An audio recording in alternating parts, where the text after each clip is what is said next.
Hello everybody, it's Miss Jaybird78 back with another episode of Dream Daddy.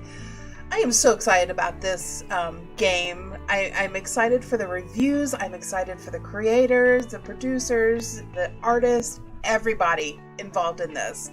It has been just overwhelmingly just positive feedback that I've seen. And I can't congratulate them enough for making just a fantastic game. Everything about this so far, I've thoroughly enjoyed. There's such great humor in it, and it's so sweet, and it's just all around such a well-written game, and just everything about it. Applaud them. Yay. Okay, so let's dive right back into it. We were at Amanda's high school, and we're going to meet Hugo, who is her teacher, her English teacher, I believe. So let's dive right in. I feel pretty haggard after not brushing my teeth or showering, but hopefully nobody will notice. I checked my watch and I'm relieved to see that only 2 minutes late. Wait, was it room 103 or 108?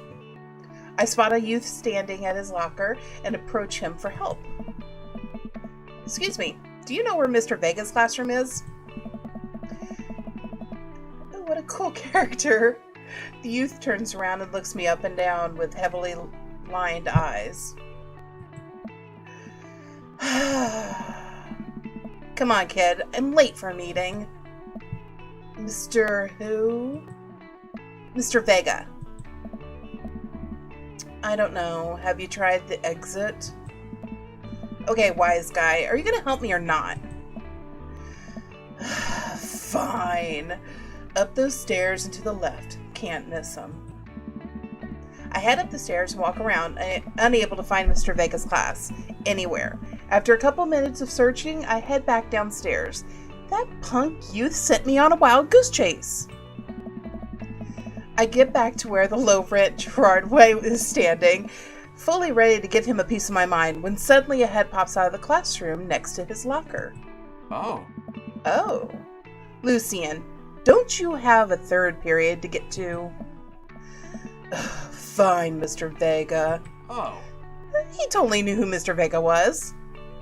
Wow. Now I'm officially 10 minutes late. I glare at him as he walks away. We're not cool. Oh. You must be Anthony. This period's almost over. Would you mind waiting in the back? Oh.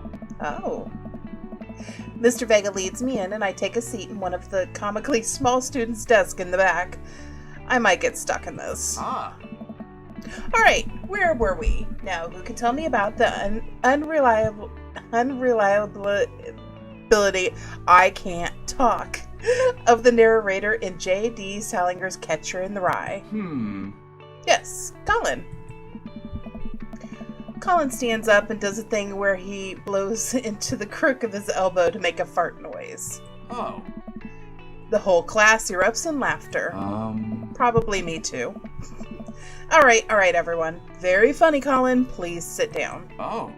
Now, Holden Caulfield is an unreliable narrator in the sense that the bell for the last period, it rings, all the students immediately get up and make a break for the door. Huh? Remember to do the reading and answer response questions on page 194 in your textbooks? Nobody's listening. Oh. Or not, I guess. Mr. Vega turns to me and sighs. Middle schoolers, right? Don't you teach high schoolers? Both. You know, budget cuts. Right. Oh. Thanks so much for coming in. No problem, Mr. Vega. Oh. Please, call me Hugo. I don't know. I don't normally do these impromptu parent-teacher meetings, but as I'm sure you know, Amanda's a very bright student, and I'm concerned about her recent behavior. What's going on? Amanda's never been the most engaged student, but I know she cares. Recently, though, she's been falling behind. She's not completing her assignments, she's doing rather poorly on tests. I normally chalk it up to senioritis, but... Okay, this is strange. I thought Amanda shared everything with me. It hadn't even crossed my mind that something may be wrong. I just wanted to ask, is everything okay at home?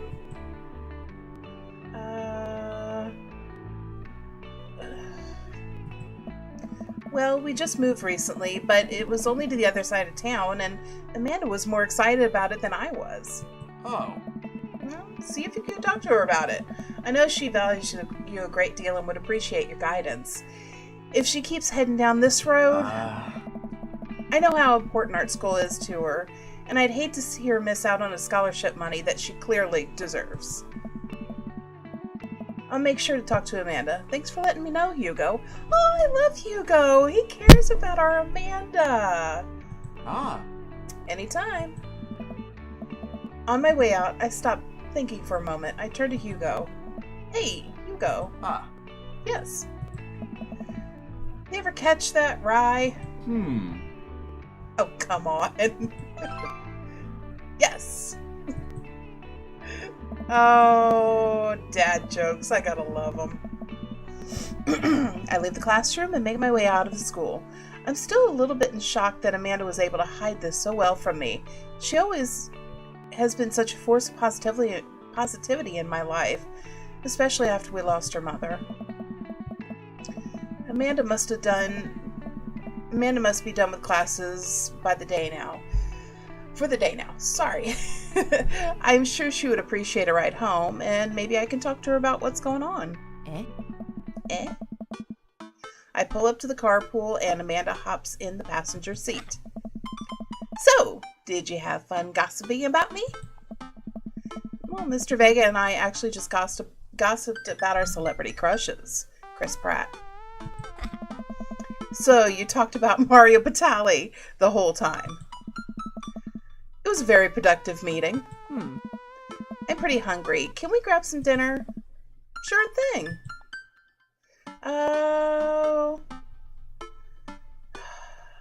I think we should cook together at home. That's good bonding time. I love doing that.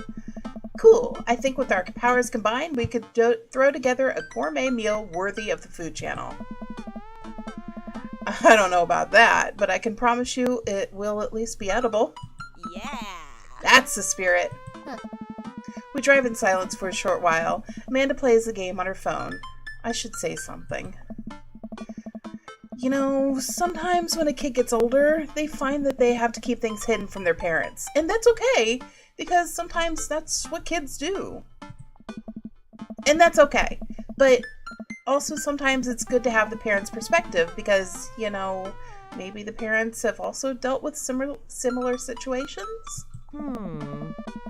And maybe they're a little cooler than you give them credit for. Anyway, what I'm trying to say is that it's good to share. Love you. Have you been reading my tweets? You have a Twitter? Huh? What? Never mind. Look, sweetie, Mr. Vega said that you haven't been participating in class and that you're not turning things in. Oh, I'm fine, Pops. Senioritis and all that. I thought you liked Mr. Vega's class. It's fine. He's fine. We pull up to a stoplight and I eye Amanda. She's still texting. I want you to know that you can talk to me about anything. Aww. Uh-huh. I could tell whatever it is, she doesn't want me knowing about it. That's frustrating. I heard MR is going to that fancy art school in California. That's exciting. Yep. Are you bummed that you guys aren't going to the same school? Yep. Amanda keeps texting. She stifles a laugh. What's so funny? It's, I don't think you'd get it. Okay. Who you texting? Noah. Who's Noah? My friend. Does he go to your school? Yep. Do you like Noah? What? No! Dad! Ugh! I can't believe you would... Dad! I mean, jeez. Why would you... Ugh! Gross! Sorry, just asking. Dad, he's just my friend. Guys and girls can be friends. He's my friend. Okay. Jeez. This is going well. Well, good talk. Love you, kiddo. She leans forward, turns up the radio. I guess that conversation is over. Aww. She's hiding from us. Poor Amanda Panda. Amanda and I get back home and start cooking some dinner. I found this artisanal mac and cheese recipe online that I've been dying to try. Artisanal? There are 2 ingredients in mac and cheese. There's mac and cheese. Dad, please try to enjoy the finer things in life. I think you, of all people, should be able to appreciate what one can do with cheese. Plus, it has bacon in it. Aren't we a society collectively over bacon? No. Who is this person? Aww. Bacon never stopped being good. That's just a PR problem. I like Amanda. We get to work on the recipe, Amanda measuring things out and handing them to me to dump in the bowl, so I feel useful. We've both worked up quite an appetite since the gross small food ravaged our digestive tracts. Amanda puts me on bacon duty, so I chop a bunch and toss it in the pan to get it sizzling. The key to good mac and cheese is a balance of texture, flavor. Texture and flavor, Pops. Not only are we going to want the fullness of the cheese and the bacon, but we need to counterbalance it with the crunchy mouthfeel of the breadcrumbs. What's a mouthfeel? You know, when you eat stuff and it's the texture. Listen, I've been watching a lot of Food Channel and I honestly don't know what it means. It just makes me feel sophisticated to say. No, I get that. Every time I watch that channel, I just feel, in order, hungry, jealous, insecure about my cooking ability, and then hungry all over again. I like the mouthfeel of that sentence. Oh my god. Amanda, mouthfeel isn't about food. It's also about words that are fun to say. Gregarious. Boisterous. Cattywampus. Tabernacle. All of a sudden the bacon burst into flames. I must not have been paying attention to how hot the pan was. Fire! Fire! Oh god! Fire! I run around the kitchen looking for anything to put out the fire. I grab a cup of water and Amanda snatches it out of my hand. Good thinking, Amanda. You just saved our kitchen. Nope. She puts it down calmly, grabs the lid from the pantry. She places it on top of the flames and down the heat. I finally calm down. Did I almost just burn down our brand new house because I was too busy saying silly words? Indubitably. Cool.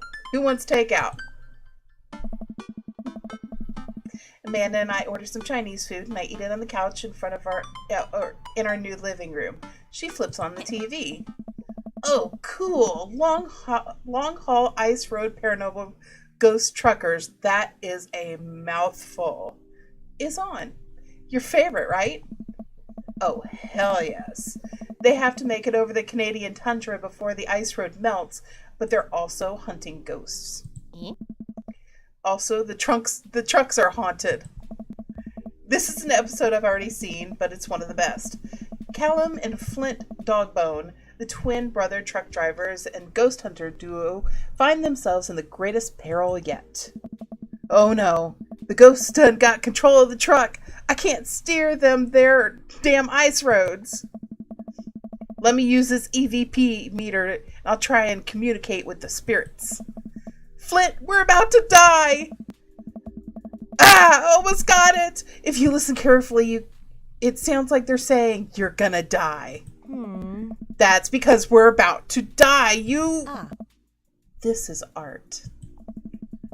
The episode ends and Amanda excuses herself to go and start arguments on the internet. I stay up a little longer, curious about the exploits of Callum and Flint Dogbone after their disastrous ice road accident. Afterwards, I crawl into bed and get a good night's sleep. Oh, that was a sweet little almost dinner that we made, and almost burnt down the kitchen and all that fun stuff, but it turned out to be a cute evening. Morning, sleepyhead. 5 more minutes. You have never let me have 5 minutes, so get up. Fine. We have cereal for breakfast and spend the morning putting together furniture. Amanda is much better at interpreting the tiny manuals. We're able to put together a few shelves and one desk, but I'm pretty sure it was supposed to be a bookcase. So, you excited for the cookout today?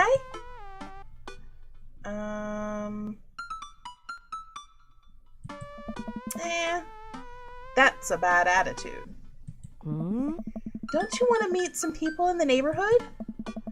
I'll probably end up standing uncomfortably in the corner with a plate of food and hope that nobody talks to me. Dad, you're a beautiful work in progress. We will get that butterfly to emerge from its cocoon. The social butterfly. Well, better start getting ready. We definitely don't want to be late. What? No, we have to be fashionably late. Who shows up to a cookout on time? You know what? We're going early, just because you said that. I head out the door and Amanda reluctantly follows. We walk across the street to Joseph's house with the store-bought veggie plate. We didn't want to risk burning down the house again. I guess we're not as early as we thought we were. Joseph's backyard is already packed with people and the smell of hot dogs wafts through the air. Small children run through the sprinklers and adults chat in small clusters. I set our veggie plate down on the table next to 2 other veggie plates. Hey, there's Joseph. I wave to get his attention. The moment he sees us, he jogs over, arms open wide. Oh. Welcome. I'm so glad you 2 are here. I don't know if I like Joseph. I mean, you know, he's good looking and all. He's well put together. His kids are creepy as hell. There's just something about him I don't really like that much. And you brought veggies. Let me introduce you to my family.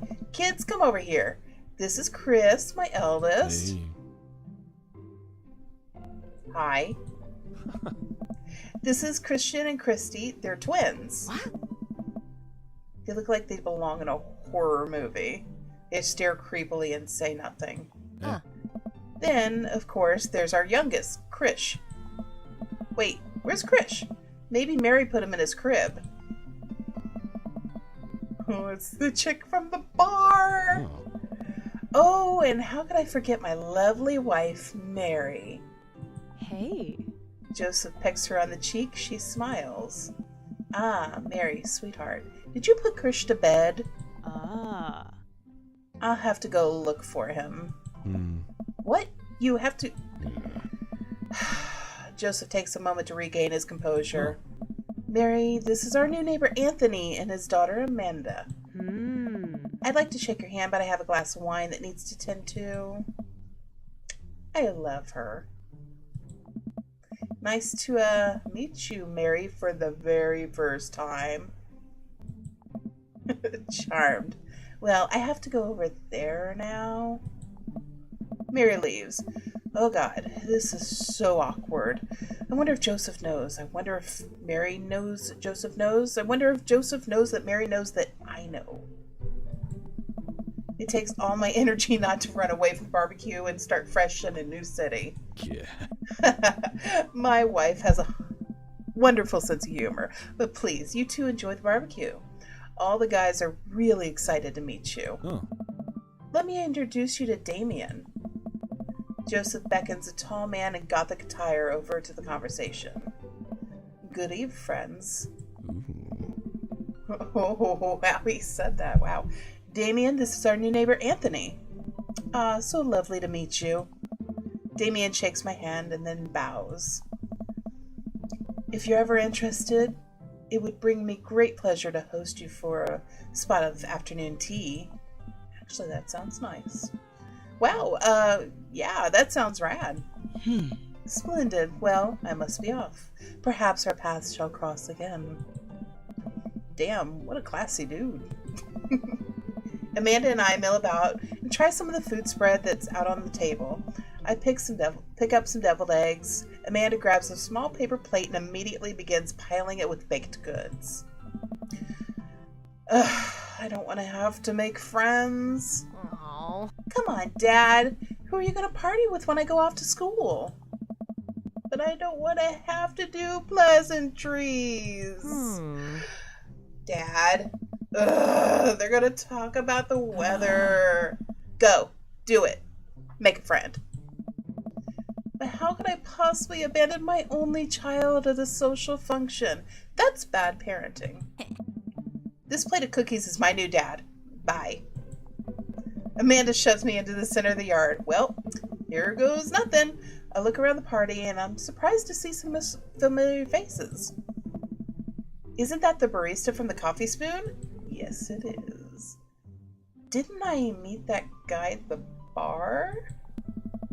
Didn't that guy throw a frisbee at my head? That mysterious goth guy? Isn't that Amanda's teacher? Hey, I know Craig. Well, wait a second. All of these people conveniently live in the cul-de-sac? That can't be right. I better investigate. Oh, who do we want to talk to? I want to go talk to Matt, Hugo, and Craig. Hey, those are my three favorite right there all together. Matt and Hugo seem to be embroiled in an intense discussion. Craig looks on, smiling politely. I walk over to say hello. Well, I don't think it's fair to try and compare the two art movements like that. Periods in art only exist because they're a unique byproduct of social and political climate at the time and place. And don't try to make something like, say, the Rococo period and compare it to postmodernism in America. You're completely disregarding the context in which a work of art is created. Matt and Hugo seem to be so busy talking that they don't notice me. Craig leans in. Dude, I have no idea what's happening. We're going to talk to Craig for a second. I turn my attention to Craig, who seems a little more attentive to my existence. How'd resistance training go the other day? Great. Little River here is a great cheerleader. Aren't you, tiny bro? Craig grabs River's arm and waves them around. Oh. You can do it, Dad. I'm so proud of you. Sorry for pooping on you. Oh, she must be a handful at that age. Oh, they always are. Hey. But it's so worth it. Craig grabs River's arms again and waves them around. Oh. Also, I'm sorry for throwing up on you, Dad. How you settling in?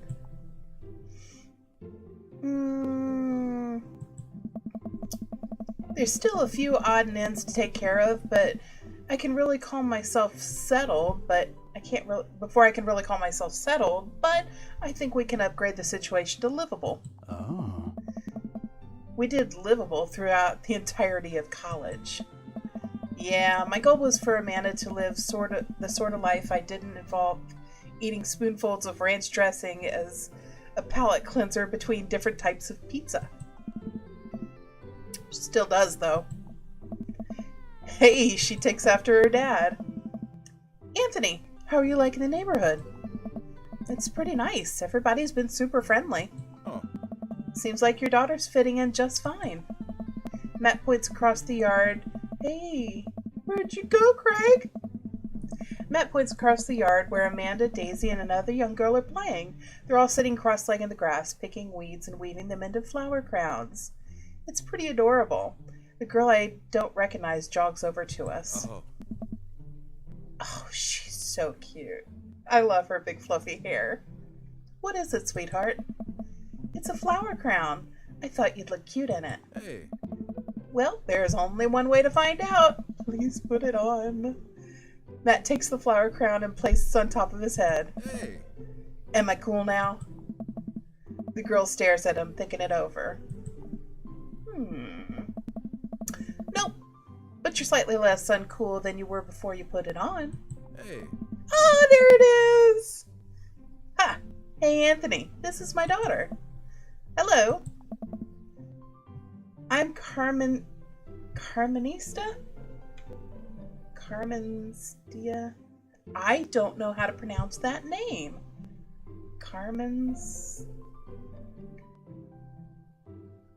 We're gonna go with Carmencita. Amanda comes over with Daisy in tow. Dad, look, I'm making friends. Yeah. Are you making friends? You better be making friends. Yeah, actually, Amanda, you remember the cool barista from the coffee shop? And my old colleague from college? And your teacher? Ah. Oh, hi, Mr. Vega. I didn't realize we were neighbors. Ah. Yep.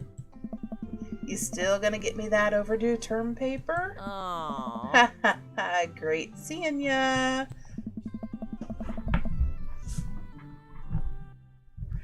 Amanda finger guns the way out of the conversation like a champ. She learned the finger gun moves from me. I'm so proud. She's definitely a charmer. Speaking of which, where did my son go? Sweet Manchego. He said, sweet Manchego. Hugo looks around the party. He must finally spot him because his eyes go wide. What? Ernest Hemingway Vega. Are you smoking? Ernest is holding a lit cigarette. Nope. I see Ernest across the way. He casually takes a long drag of his cigarette and then flicks it into the gutter. Holy cow. Unbelievable. Excuse me. Hugo marches over to Ernest and I turn my attention to Matt and Craig. Yep. Turn my attention to Matt and Craig. Kids, right? Hey. Man, I do not envy Hugo. Last barbecue we had, Ernest tried to shove a sparkler down Joseph's pants and nearly burned down half the yard. And the barbecue we had before that, he actually burned down half the yard. And then it spread onto my lawn and burned down half my yard too. Hugo poor teenage boy, so angsty. Hugo walks back over to us, practically dragging Ernest behind him. Hey, everybody. Sorry about that. Anthony, this is my son, Ernest. Hello. Ernest looks away, sulking, his hands shoved deep in his pockets. Hugo nudges him impatiently. Hey. Nice to meet you, Ernest. What grade are you in? Does it matter? Ernest! Okay. I'm in the 8th grade. God, are you happy now? I'm sure you were just dying to know. Yeah. Good for you. Oh. Can I go now? I'm tired of talking to old dudes who blame my generation for the failing economy. Ouch. Ernest! Oh, yeah, because I'm totally embarrassing you. Ernest puts earbuds in and storms off to stand in the corner. Well, that was certainly something. He seems nice. Hugo puts his head in his hands and sighs. I'm so sorry. He's having a really rough time. As much as I want to be the cool dad, I have to be the authoritative dad, and he clearly resents me for it. Oh. I mean, I think as a dad and a teacher, that's about as authoritative as you can get. Honestly, are any of us cool dads? Is it even possible to be a cool dad? What? I'm cool as a cucumber. See, that right there, you can't say that. I don't know. My kids think I'm cool. But for how long, Craig? How long do we get to be the cool dads? I don't know. I don't know. Oh. I think we must have to accept the fact that as dads, We've come to be the machine that we once raged against and accept our fate to unironically wear socks with sandals. Your kids may think you're cool now, but the moment they hit puberty, you're doomed. Amanda's 18 and she still thinks I'm cool. Hmm? I yell across the yard to my daughter. Amanda, I'm cool, right? Amanda just laughs. She keeps laughing. I see your point. I have a 14-year-old. I know how these guys feel. As much as we all want it, I don't think it's as important to be a cool dad as it is to be a good dad. Such good words. Oh my god. We can't all be best friends with our kids. Just doesn't work. I mean, look at me and Ernest. Our job as a parent is to make sure our kids turn out okay. Yeah, you're right. But it'd be nice to have it both ways. Hearing these guys talk about this makes me think of my relationship with Amanda.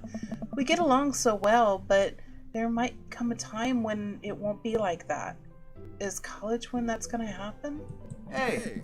Hey, don't let us eat up your time, Anthony. Go meet some other people around the neighborhood.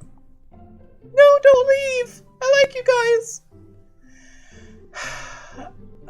Robert and Brian. Hey. I glance across the yard and notice that Robert and Brian are chatting over drinks. Man, I don't think I want to deal with being one-upped by Brian or whatever happened with Robert last night. Oh, no. They caught me staring. Oh no, Brian's waving me over now. Shoot. I flash a smile, walk over to them. Hey, guys. Anthony! How the heck are you? Settling into the neighborhood all right? Oh, you betcha. Got the living room in order at least. That's great to hear. I've been doing some living room work as well. Finally got the 50-inch in there. The game looks great in high def. Oh boy. Anthony, have you met Robert yet? Yeah, we met. Robert regards me over his whiskey. Good seeing you again. We were just talking about my most recent camping trip. Spent a night out in the woods with Daisy and Maxwell. She's definitely an outdoorsy one. Even caught her first fish. Oh. Well, it's good you're taking your daughter out like that. I bet she loved it. And it's great to see she loves the outdoors. Mine loves being inside. Brian raises his eyebrows at me. Being inside, making art. She won a local competition for that art. Yep. Did I put it on too strongly? Robert stares at me blankly for a second. Anyway. I haven't gone camping in years. Not since the last time. Same here. Well, things change once you have... Wait. What happened the last time? Robert takes a long sip of whiskey. Well, old Johnny Boy and me were out in the back country. Johnny Boy is a strong kid. I met him in my army days. Comes from Kansas. But they build him tougher out there. Anyway, things go south pretty quick. Johnny Boy breaks an ankle when the rope bridge snaps. You can see the bone popping out through the skin. Ugh! Johnny Boy is screaming now, crying for his mama, losing blood. We're 2 days out from the next living soul, and here I am with my dear friend bleeding out in front of me. I'm able to dress the wound, but now I got a fireman carry a 6-foot, 180-pound man over some of the toughest terrain I've ever been in. I won't lie to you. There were moments during those 2 days when I thought about leaving old Johnny Boy, but you build a bond with your brothers in arms, and that bond never breaks. I got that boy back to civilization, but I lost some of me out there. I guess it's camping for you. That is not camping! That's not camping! Brian and I stare in disbelief. Robert takes a long sip of whiskey. I'm just kidding. My friend John and I went inner tubing down a river and he lost a flip-flop. I miss that kid. Oh my god. I thought he was serious. Brian and I laugh nervously. Or am I kidding? Brian and I tense up again. I'm kidding. Whew. Amanda and Daisy barrel up to us laughing. Daisy's holding a paper plate in front of her like a steering wheel. We gotta get off this haunted truck! Oh no, the ghost locked the doors! Quick, hit the emergency escape button. But trucks don't have emergency escape buttons. Then hit the brake, I guess. And then we'll have to get out of the truck. That imaginary truck. Anyway, we're safe from the ghosts. But how will we ever survive this Arctic tundra? Daisy, you might have to eat me. Are you prepared to do that? I'm prepared to do anything to survive. That's cold-blooded. I like it. Although I'm not sure I have the materials required to properly cook you. You know, that reminds me of the last time I went skiing. Robert! Wait a second. Are you guys playing Long Haul Ice Road Paranormal Ghost Trekkers? Yeah! Amanda and I love that show. It's the best, especially that episode where Callum hides Flint's keys and Flint retaliates by breaking an ancient cursed urn and then sending the spirit after him. Yes! It's such quality reality television. I don't watch a whole lot of television. I do enjoy that show. That and war documentaries. Alright, Daisy, I found a couple of bugs. They're gonna make a great meal. Lots of protein. Gonna keep us from starving out there in this harsh, icy wasteland. But there's a whole table of food right there. Daisy, it's a game. We're playing pretend. It's what kids do. Live a little. Amanda gives Daisy a handful of gummy worms from the snack table. They eat them with mock disgust. Let's go find kindling for a fire. Yeah. Okay. Yeah. But not an actual fire. Because we're playing pretend? Hey. Now you're getting it. Daisy and Amanda run off. What a cute couple of kids. Man, I've never seen her get along with anyone so quickly. I guess Amanda just sort of has her way with kids. That's kind of amazing. Daisy doesn't really get along with kids her age. It's nice he's not trying to one-up me on this. Maybe we can have a regular friendship after all. Really? She just kind of keeps to herself. Her teachers say she spends every recess in the library. I think the other kids are intimidated by her intelligence. There it is. I was waiting for that one. I wouldn't worry about it too much. Amanda was shy at Daisy's age, too. She used to have a habit of crawling under tables and crying every time we took her to a restaurant. She bit people, too. Kids, right? Gotta love them. You're required by law. I hear that. Well, since they get along so well, maybe we should try to put together a little play date for them. They do seem to get along really well, but the thought of continually hearing about Brian's accomplishments is rough. Yeah, that'd be nice. Well, I don't want to take up too much of your time. Go meet some of the other fellas. I think I'll skip them for right now and go to burger time. And without further ado, let's work some magic. Joseph closes his eyes, takes a deep breath, and gets to work. With the greatest of ease, he sets patties on the grill, flourishing as he flips his spatula in the air. It's easily some of the best squirrel work I've ever seen. You guys think this is my first time in front of a grill? He's working faster now, effortlessly tossing cheese onto the patties, perfectly grilling onions on the side. One after another, the dads take notice and a crowd around Joseph to admire his masterful technique. You probably didn't know this, Anthony, but Joseph's known around here for his grillmanship. He's ungrill-leavable. Hey.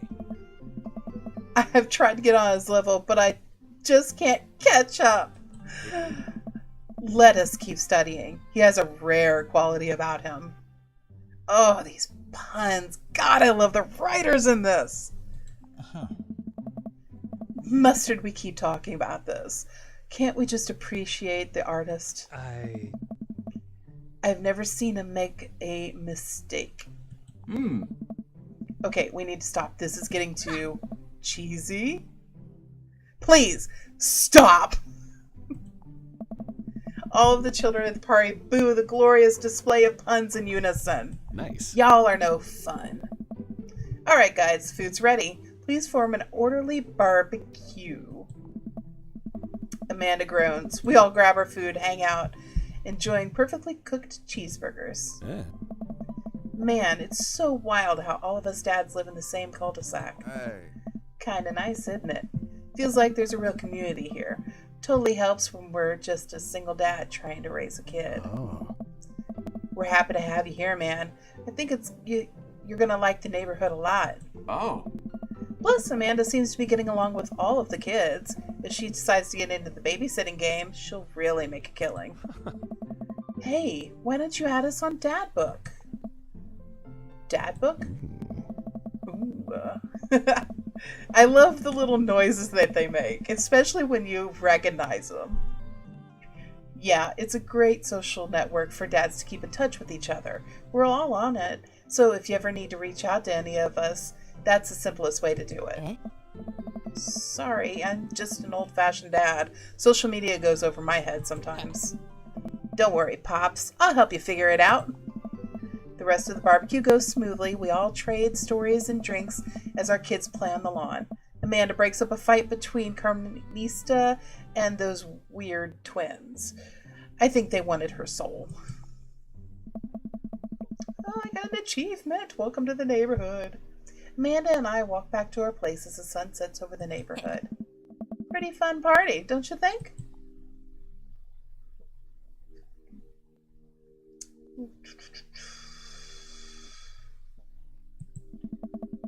Sweetie, if I can impart any sort of wisdom upon you right now, it's that this, and not that this was a bad situation, but if you're ever in an uncomfortable situation, always look for the silver lining. The silver linings get you through the other side. We ate Rockenbergs today. Bergie! And it was good. Amen. Well, hey, at least you met some other cool dads. You should try to hit them up on that dad book. Maybe I will, if I ever figure out how social media works. I have a good feeling about this place. Me too, Dad. Oh, I wish that didn't go so fast. I want to read the dad tips that are on there. Amanda and I arrived home with the remnants of our veggie plate. Nobody really likes the cauliflower. Any big plans for this evening? Actually, yeah. I'm going out with some friends. Oh. Is that okay? Oh, of course. Just keep me posted and be home before midnight. You got it. And be careful. I will. Make good choices. Of course. And call me if you need anything. Dad, you're not going to do the thing where you wait silently and for me to come home in the living room with all the lights off, are you? What? No! I've never done that, and I'd never do that. Okay. Do you have any plans tonight? My plans were kind of to eat ice cream and watch TV with Amanda, but I'll find something to do. I'm gonna work on some stuff. You know, dad stuff. I'm just relaxing tonight. Have fun, okay? Great. See you later. I watch Amanda drive off into the night. She doesn't drive. Maybe somebody picked her up. Okay. I really do hope she has fun. I plop down in front of the TV, turn on some Wine and Dine Mastermind with celebrity chef Gavin Chapman. Looks like Gavin's making a roasted rack of lamb with rosemary and mashed potatoes. I'd love to be able to cook like that, although I think I was actually good at cooking. I'd use my powers for evil, like making baked Alaska all day instead of any food with real nutritional substance. Yes, we could just set it on fire. Man, Gavin Chapman caught that thing on fire, but he meant to do it. What a professional. I lose track of the time as I blaze through several episodes of Wine and Dine Mastermind, and also one episode of some cooking show called Meat Hell. I just skipped that. I'm so sorry. I didn't mean to click. I glance at my watch. Man, it's almost midnight. I should check in with Amanda. I sent a text. Hey, kiddo, you good? I wander into the kitchen as I wait for a reply. Amanda's phone is always in her hand. I'm sure she'll respond soon, unless she's driving home now, in which case I hope she doesn't respond soon, because I definitely taught her better to text than to drive. I reach into the freezer, grabs an ice cream sandwich. It's a little late for this, but I think I've earned it after a long day of socializing. I check my watch again, and then my phone. Nothing yet. Okay, see, now I'm worried. Do I call her? Do I call the cops? No, it's too soon for that. I'll just send her a gentle reminder text. What's up?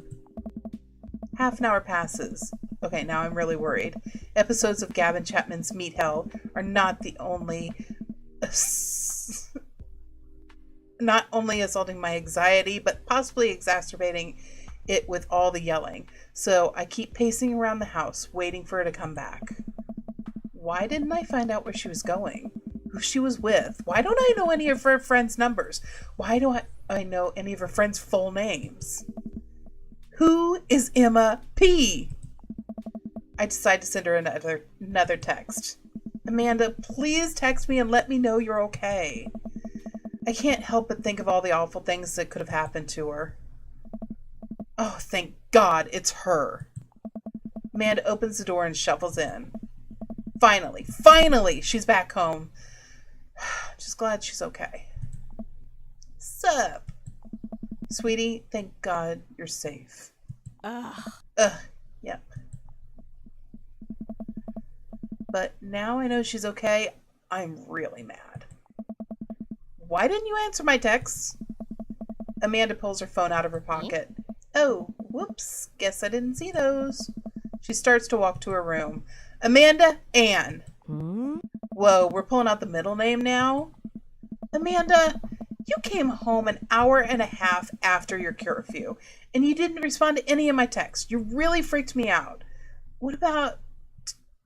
I was about to call the cops. Huh? Dad, you're seriously overreacting. You're not going to be like this when I go off to school, are you?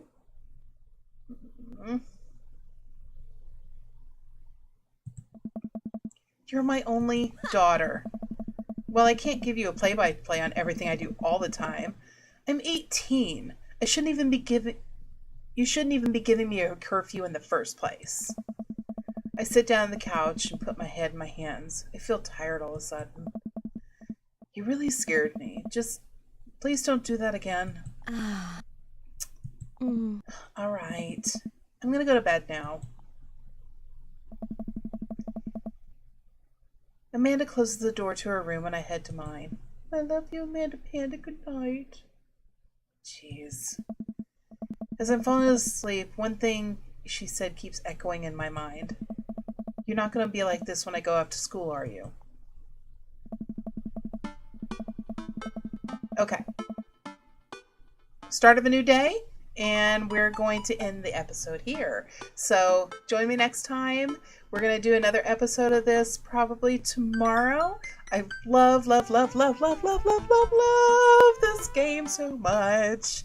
Can't wait to see what else comes out of it. Hopefully we're going to make a dad book set up next time and maybe get a date out of it. We'll see. I'm still leaning toward Matt. I really like Matt. Craig's a little too, energetic for me. Hugo I really like too. He's kind of an intellectual and I love that. So we'll see. I don't know which way I'm going to go yet. I'm still leaning toward Matt, but we will see where it goes. So until next time, I will see you all in the next video. Bye.